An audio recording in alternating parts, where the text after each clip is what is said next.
সোমবার সকাল থেকেই কড়া নিরাপত্তা বন্দরনগরী চট্টগ্রামের আদালত এলাকায়। এর মাঝেই 9:30টার দিকে আদালতে তোলা হয় আইনজীবী আলিফ হত্যার অন্যতম আসামি সাবেক ইসকন নেতা চিন্ময় কৃষ্ণ দাসসহ 23 আসামিকে। দীর্ঘ সময় ধরে চলা শুনানি শেষে অভিযোগ গঠন করা হয় চিন্ময় কৃষ্ণসহ 39 জনের বিরুদ্ধে। এ সময় আসামিপক্ষের জামিন আবেদন বাতিল করে বিচার শুরুর আদেশ দেন আদালত। আগামী 2 ফেব্রুয়ারি আলিফের বাবার সাক্ষ্য গ্রহণের মধ্য দিয়ে শুরু হবে বিচারিক কাজ। রাষ্ট্রপক্ষ থেকে আপনার যে আবেদন ছিল সে আবেদনটা মাননীয় আদালত মঞ্জুর করেছেন। আসামি পক্ষ থেকে ডিসচার্জ পিটিশন যেটা দেওয়া হয়েছে তা নামঞ্জুর করা হয়েছে এবং আজকে আসামি চিন্ময় কৃষ্ণ দাসের বিরুদ্ধে মাননীয় আদালত 302, 109 ধারার অভিযোগ গঠন করেছেন। এদিকে চিন্ময় কৃষ্ণের আইনজীবীর দাবি 164 ধারায় নাম না থাকার পরও চিন্ময় কৃষ্ণের বিরুদ্ধে বিচার শুরুর আদেশ দেয়া হয়েছে। এ নিয়ে উচ্চ আদালতে যাওয়ার কথা বলেন তিনি।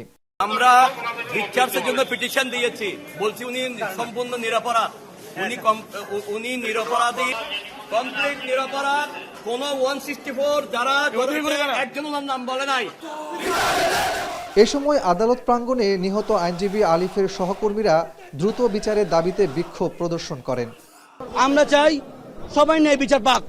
এখানে এফআইআরে 31 জনের নাম ছিল প্রায়, ওখান থেকে 4 জনকে বাদ দেওয়া হয়েছিল, তার মানে যারা নির্দোষ তাদেরকে বাদ দেওয়া হয়েছে। এখন যাদের বিরুদ্ধে চার্জ গঠন করা হয়েছে তাদের বিরুদ্ধে সুনির্দিষ্ট অভিযোগ আছে হত্যাকাণ্ডে এবং 302 ধারা, 109 ধারা, 147, 148, 149, 134 ধারার অভিযোগটা আজকে চার্জ ফ্রেমের মাধ্যমে অভিযোগ আমলে নেওয়া হয়েছে।